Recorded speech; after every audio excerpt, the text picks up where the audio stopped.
Nah, bagi gue itu mujizat yang datang ke gue, alhamdulillah. Pada saat mulai sholat, disitulah itu gue kaget.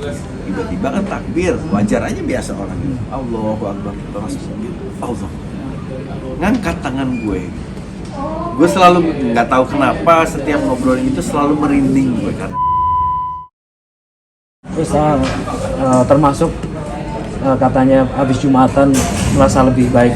Oh enggak, jadi gini, kalau orang pada fokus ke sini. Yeah. Jadi gini, waktu itu juga ini hal inilah yang akhirnya gue tuh sempat diminta sama Daniel untuk Gi ngobrol dong Gi, gue gara-gara lo ngomong itu gue tuh kepikiran terus.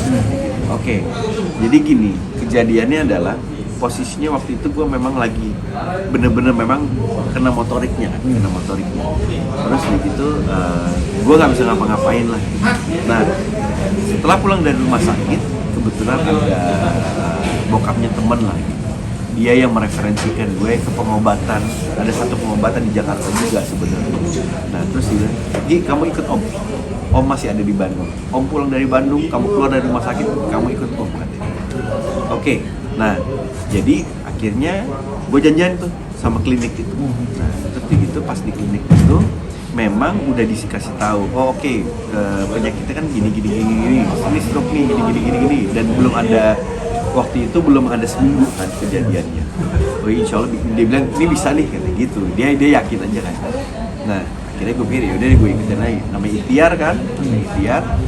Nah, hari pertama waktu gue kesana itu gue masih ingat banget karena gue maksain untuk, bukan maksain, memang gue sholat subuh dengan bersusah payah lah gitu. Dan gue masih ingat banget pada saat waktu gue takbir, karena gue tahu kan tangan gue nggak bisa ngapa-ngapain sebelah kiri. Jadi pada saat takbir itu ya gue sedekap ini, ya sebelah kiri gue angkat gitu kan. Itu subuh. Nah, jam 9 pagi gue udah harus ada di sana. Jadi tapi memang jalurnya adalah dari rumah gue ke rumah teman gue dulu, dari situ baru kita berangkat sama-sama ke sana. Jam 9 pagi mulai diobatin itu atau mulai diterapi lah ini. Jam 9 pagi sampai jam 10. Dan itu memang harus dilakukan setiap hari selama 10 hari. Tapi ini baru hari pertama nih. Pas hari pertama itu tuh cuman dikasih ada infus lah gitu ya, memang katanya herbal dan lain sebagainya, plus ada akupuntur di sini mungkin sekitar 20 biji lah gitu. Hari pertama pulang juga masih dipapah sebenarnya. Nah, pas pulang itu tuh gue nggak langsung pulang, memang ke rumah temen dulu, ke rumah temen yang referensi. Dan pada saat waktu pulang itu udah menjelang sholat Jumat. Pada saat itu akhirnya gue bilang sama bokap temen gue, Om, saya ikut sholat Jumat ya. Oke. Gitu. Bawa bangku, bawain diri di bangku dan lain sebagainya. Oke. Jadi pada saat di masjid ya gue duduk di atas bangku gitu, khotbah dan lain sebagainya. Nah, bagi gue itu mujizat yang datang ke gue, alhamdulillah. Pada saat mulai sholat, disitulah itu gue kaget. Tiba-tiba kan takbir, wajar aja biasa orang gitu. Allahu Akbar, Allah. Ngangkat tangan gue. Gue selalu nggak tahu kenapa setiap ngobrol itu selalu merinding gue, karena nggak bisa ngomong ya, karena gue ngerasa dengan gue hilang sebelah itu kayaknya gue udah tinggal waktunya aja gitu. Gue masya Allah, gue sampai yang Allahu Akbar dan itu gue berhenti ngangkat, gue bilang gitu kan.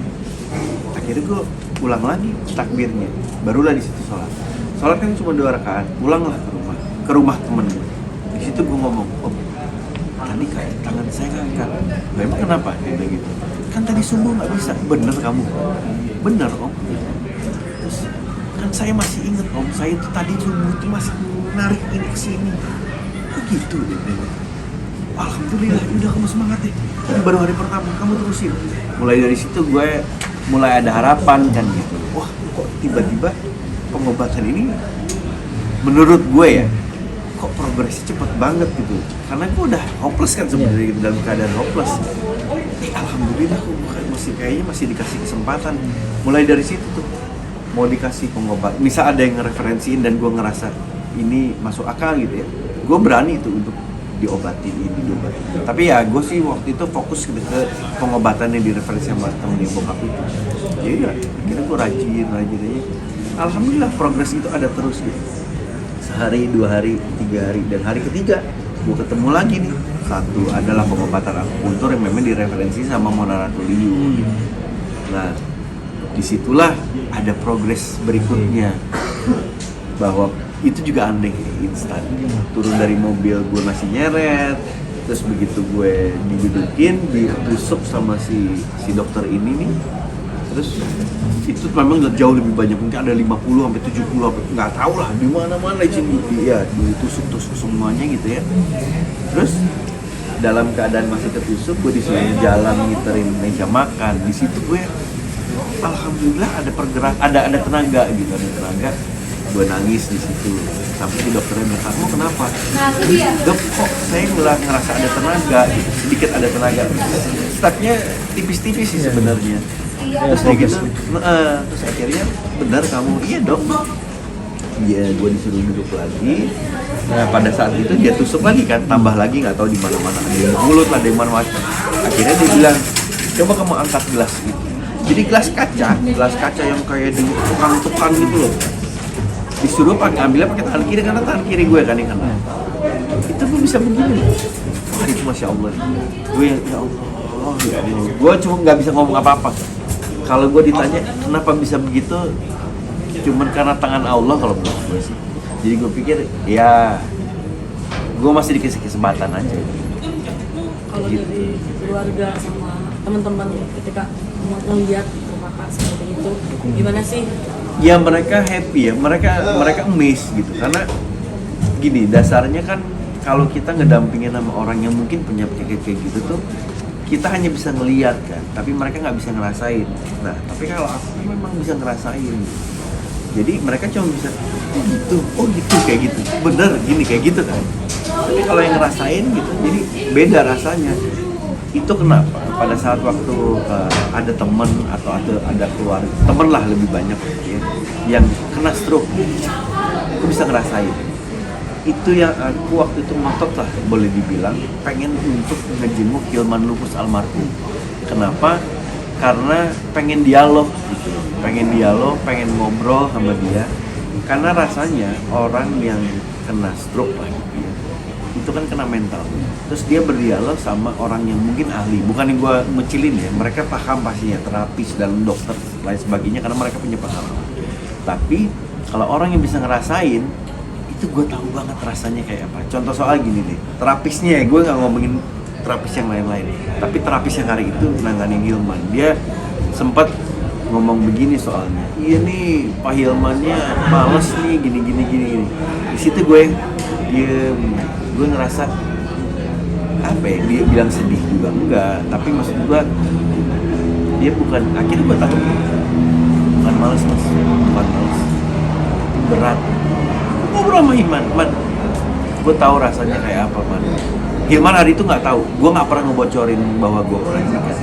Jadi gue sebenarnya datang ke Hilman itu cuma pengen ngasih semangat. Tapi kalau misalnya dia kasih semangat sama orang yang belum pernah kena, dia pasti nggak akan percaya. Akhirnya gue ngaku sama Hilman, gue kemarin itu kena stroke, kaget dia. Terus gitu, masa iya? Gue bisa ngerasain tuh apa yang lo rasain, maksudnya kayak misalnya lo nggak mau ini, nggak mau itu, gue tahu berat kan man? Iya gitu ya. Gue tahu, tapi semangat kan, karena cuman itu yang bisa nyelamatin kita gitu. Makanya waktu itu ya cuman alhamdulillah Hilman nggak sempet sampai sembuh ya. Makanya pada saat waktu dia dipanggil lah, wah gue nangisnya ya lumayan lah gitu. Gue sedih banget lah gitu, karena gue kayak kehilangan lah. Gue ada histori kan sama dia, cuman ya balik lagi gitu. Kalau misalnya untuk masalah stroke tadi, gue sih ngerasa itu ujian aja, bukan cobaan tapi ujian buat gue dari yang di atas. Ya alhamdulillah gue masih dikasih semangat. Tapi banyak masyarakat yang baru tahu nih, memang sengaja awalnya ditutupin atau gimana sih? Iya. Kenapa? Karena pada saat waktu gue kena, posisinya kita semua lagi pada COVID. Nah, orang kan pasti lagi pada sibuk dengan, dan juga ketakutan dengan masalah pandemi ini. Satu. Kedua, kejadian itu gue di luar covid kan, di mana orang lagi ribut covid, gue tiba-tiba kena ini.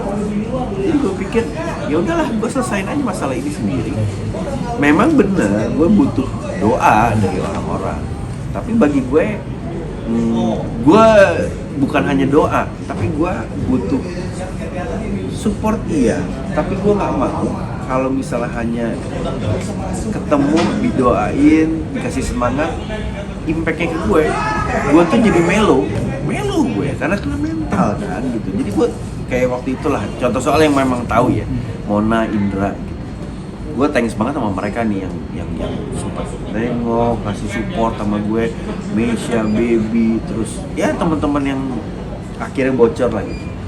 Itu tuh gue banyak nangisnya gue pikir, aduh gue nggak butuh ini gitu, gue nggak butuh ini, gue butuh untuk gue harus bisa lagi, gue butuh bisa nyemangatin gue lagi, karena gue lebih butuh, bukan gue nggak butuh sama mereka, tapi gue sangat butuh karena gue harus nyelam, gue masih punya anak yang sama bini gitu.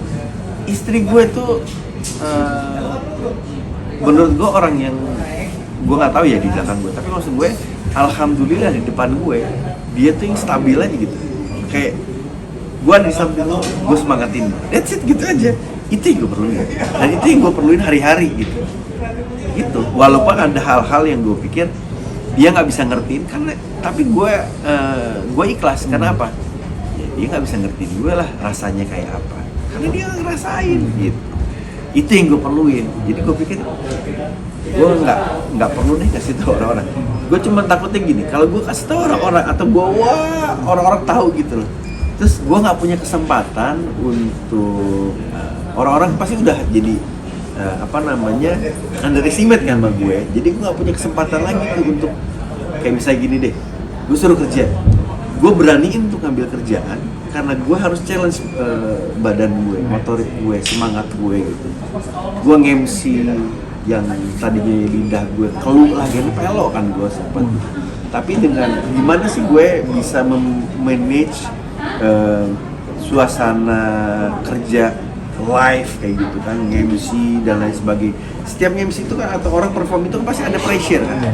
Gimana gue harus manage itu? Tapi kalau misalnya orang-orang tahu gue dalam keadaan kayak gitu kan, kayaknya gue dikasih space yang spesial.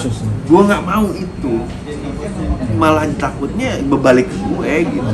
Makanya kan beberapa kali gue suka diundang di sini apa gitu, gue iyahin apa. Ya gue harus survive gitu. Itu aja. Sebenarnya dasarnya cuma itu doang. Gitu, gue harus ngobatin diri sendiri. Harapan untuk kedepannya gimana? Ya, harapan ke depan sih sehat terus berpikir positif terus, semangat terus ya ikhlas. Ini sih kalau masalah ini sebenarnya buat teman-teman semua yang nonton atau teman-teman yang ada di sini, apa yang gue alami ini mudah-mudahan sih bisa jadi pelajaran ya gitu. Karena apa yang lo dengar semua, misalnya masalah ya itu tadi wakal, ikhlas dan lain sebagainya, ternyata itu bukan hanya sekedar kalimat doang, tapi itu adalah satu hal yang memang lo harus pahamin benar gitu, apa sih artinya, supaya tidak jadi penyakit tuh kayak lo jadi beban pikiran apapun itu deh, apalagi orang yang udah berkeluarga, belum nikah ya, nah nikah tambah masalah, no it's okay, tapi masalah itu pasti akan ada terus. Cuman gimana caranya kita manage, bukan ini ya, gue cuma sharing doang. Jadi kejadian gue ini untuk jadi pelajaran aja gitu. Makasih ya. Sama-sama, aku terima kasih.